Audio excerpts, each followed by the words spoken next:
I'm making a webcomic. I've kind of made comics before, but none of them have ever been for the public eye because of reasons. I guess they were kind of good practice though. This is my first actual comic that isn't just practice or for fun, so I'll be doing a lot of learning as I go.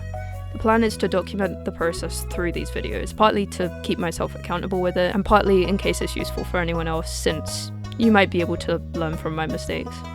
I've actually been working on this thing for over a year now, but I procrastinated a lot and don't have a lot of physical stuff to show for it. I mostly brushed up on my fundamentals and made some ultimately not useful concept artwork.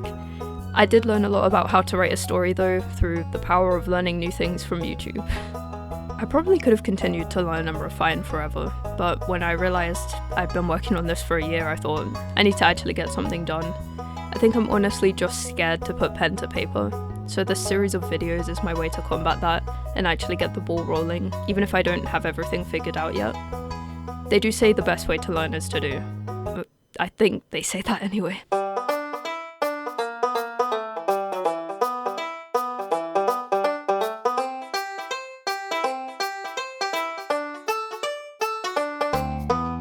So what's the actual comic about? Well, I don't want to give a full synopsis just yet because I'm only working on the first 8 pages right now.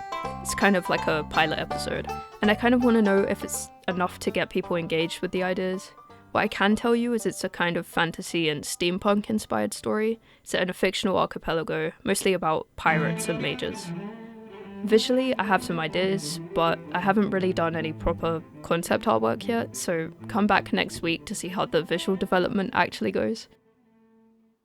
I thought it would be worth documenting what I've done so far up to this point, so here's a quick rundown. I've developed the full storyline, so I know who the key characters in the story are and what their arcs will be, as well as themes and things like that. However, there's still room to add or tweak things as I go if need be. I also have a pretty solid idea of the setting and general lore of the world, things like the magic system, governments, geography, etc., though some areas still need fleshing out. I then decided to follow this course on Domestika, about creating a short comic. This artist, Gabriel Rodriguez, walks you through his own process of creating a comic, so I kind of used it as a reference point for creating this pilot. It's helpful in some ways, as a beginner, but it was unclear in other ways, so I tried to take the parts I found useful. With the help of this course, I put together a script for the first 8 pages of the comic as well, which is what I'll be working on over the course of this set of videos. This is super helpful because it tells me what I'll need design and setting wise just for this section of the comic. I also decided to create it in a traditional comic format, but I'm planning to post it to sites like Webtoon later on, so I'll rearrange the panels to better fit that format when the time comes. This week I worked on doing the panel layout and thumbnails of the pilot. I don't know if pilot is the right thing to call it, but I feel like it works, and I also currently don't have a name for the project. For those of you who don't know, thumbnailing is basically the process of creating a visual plan on a smaller scale, so it's easier to get an idea of how the final version will look. I use these all the time in my artwork because they allow you to start small and simple, and then build on your ideas over time. Thumbnails can look however you want them to look, but I used a combination of simplistic sketches paired with 3 grayscale colours as a way of indicating the visual clarity and composition of each panel. It's hard for me to imagine things because I have aphantasia, so the more information I give myself to use down the line, the better. I went page by page using my script, which was open on my other monitor, and trying to figure out how to best show the most information in a panel. Because when it comes to comics and a lot of other visual media, you're really trying to write as little as you can, and you want to deliver as much of the story as possible through the visual components. In the case of comics, that's through clear artwork in as few panels as possible. My biggest concern was that the compositions would be too safe and boring, or that they wouldn't have the right amount of detail. I want to adhere to that rule of show don't tell as much as I can, especially when it comes to the lore and setting, but that means I might need to add in extra detail where necessary, so I have to figure out a way to strike a good balance that doesn't make it so that every page takes forever to draw. I haven't actually talked much about the artwork itself in this video, mostly because the thumbnails have so little detail, but I'll do a quick rundown of each page because it's probably worth mentioning why I made the decisions that I did. So the opening panel is a shot of the entire island that this part of the comic takes place on, just to kind of give you an idea of the setting off the bat. You get a shot of the small town here, and how majority of the island is covered in dense jungle, as well as this ruined watchtower that's front and center, which is where the scene is going to be taking place.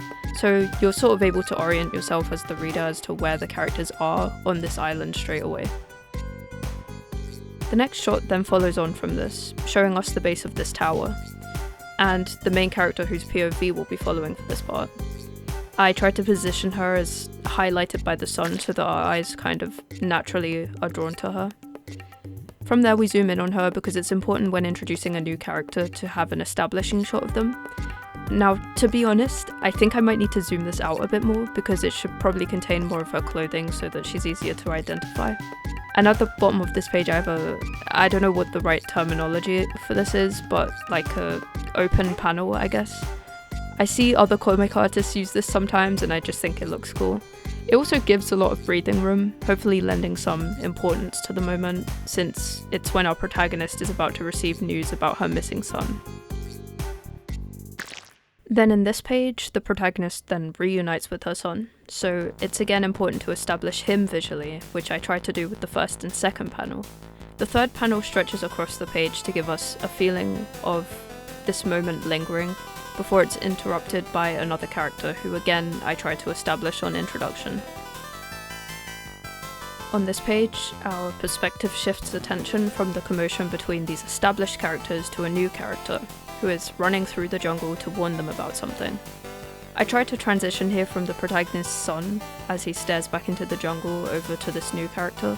I include all of this new character's panels within a main panel of them about to exit the jungle, with the watchtower I established earlier in view so that there's a sense of continuity there, and we kind of know where they are.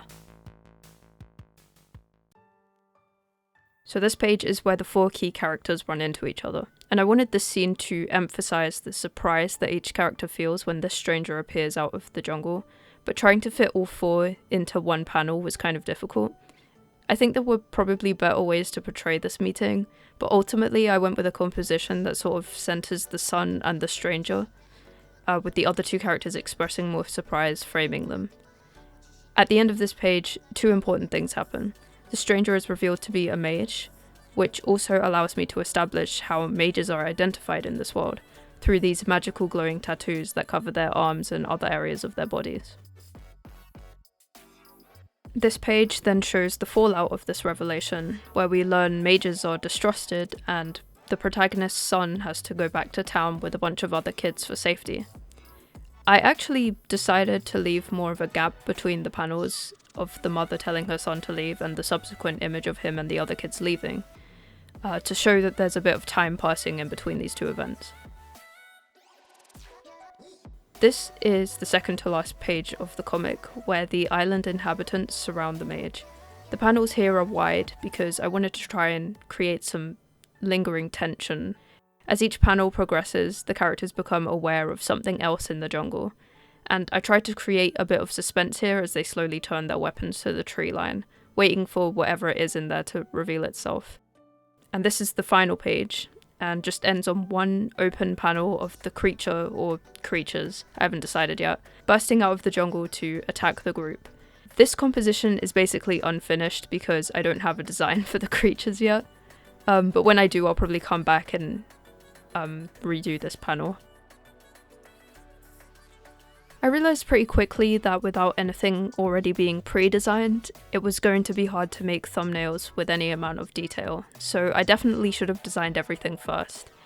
However, what I have is still useful, and I probably won't tweak these too much once the concept work is done.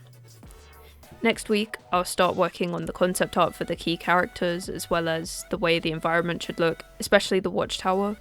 I want to try and get the aesthetic right, so I may spend a few weeks on this part just so I can be satisfied with everything, but I'll try not to take longer than 3 weeks on this part, because I do want this pilot to be done quickly so that I can start gearing up to make the full comic.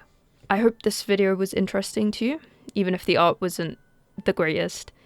Let me know if there's anything you want me to talk more or less about, Also, thank you for getting me over 20 subscribers already. I know it's not a lot of people, but I am grateful that even 20 people are interested in what I'm doing. There's more to come, so see you next Thursday, hopefully. Bye!